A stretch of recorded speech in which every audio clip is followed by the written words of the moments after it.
nga ba si Kerwin Espinosa? Balikan natin ang mga testimonya niyang nagdiin noon kay dating Senadora Laila de Lima. Narito ang aking report.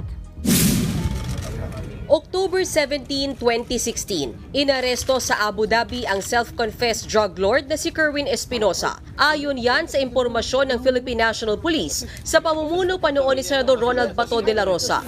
Kabilang si Espinosa sa mga pinangalanan ni dating Pangulong Rodrigo Duterte na pinakamalaking operator daw ng illegal na droga sa Eastern Visayas.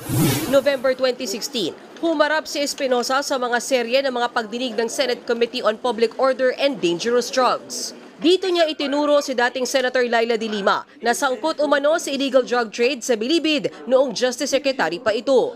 Bukod dyan, inakusahan ni Espinosa noon na binigyan niya ng 8 million pesos na drug money si de Lima para sa kanyang senatorial campaign. Inabot niya raw ito sa former driver at security aide ni de Lima na si Ronnie Dayan.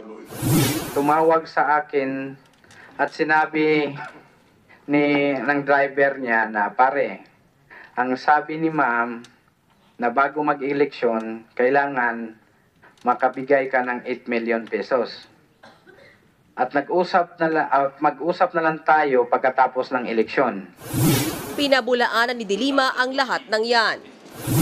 May God forgive you for all your sins, and may God forgive you for all your lies about me. And I forgive you. Ilan lang ang testimonya ni Espinosa sa mga naging dahilan kaya higit 6 na taong nakulong si de Lima.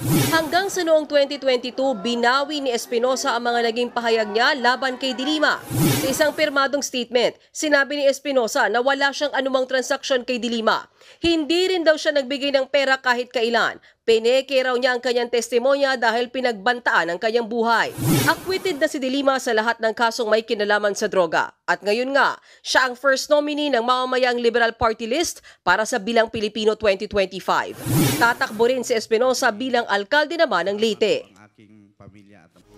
Mga kapatid, Mean Los Baños po. Huwag magpahuli sa mga balita at impormasyong dapat ninyong malaman. Para sa mas malawak na balitaan at diskusyon, mag-follow at mag-subscribe sa social media pages ng News 5.